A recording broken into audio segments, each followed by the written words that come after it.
Museum Perjuangan Biren merupakan bangunan bersejarah yang dahulu dikenal sebagai pendopo Bupati Biren.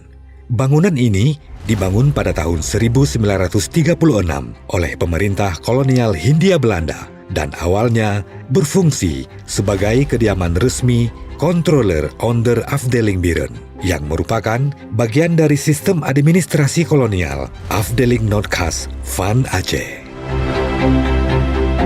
Salah satu catatan sejarah penting adalah ketika Presiden Soekarno pernah menjadikan bangunan ini sebagai tempat tinggal sementara dalam rangka konsolidasi perjuangan mempertahankan kemerdekaan. Selain itu, Kolonel Husin Yusuf, Panglima Divisi 10, Gajah 1, Komandemen Sumatera, juga menempati bangunan ini bersama istrinya, Ummi Salamah. Tentunya untuk mengatur strategi perjuangan, termasuk perakitan Radio Rimba Raya. Radio ini kemudian berperan penting dalam mengabarkan kepada dunia bahwa Republik Indonesia masih eksis, serta menjadi alat diplomasi melawan propaganda Belanda pada masa agresi militer Belanda kedua.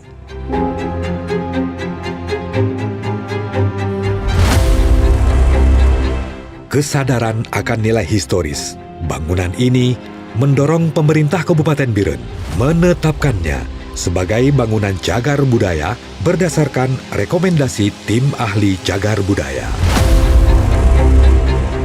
Sebagai langkah awal pelestarian dan transformasi fungsi bangunan, pada tanggal 20 Desember 2021 dilakukan soft launching sebagai Museum Pendopo Bupati Biren dan Cagar Budaya. Berdasarkan hasil kajian yang dilakukan oleh Dinas Pendidikan dan Kebudayaan dengan melibatkan ahli museologi, sejarawan, dan kurator, museum ini kemudian dinamai secara resmi sebagai Museum Perjuangan Biren.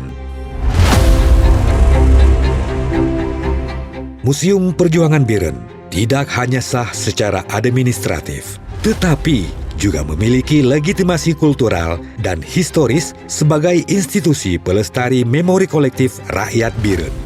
Keberadaannya diharapkan dapat memperkuat identitas lokal sebagai kota juang, mendukung pendidikan sejarah lokal bagi generasi muda, dan menjadi destinasi wisata budaya yang berkelanjutan.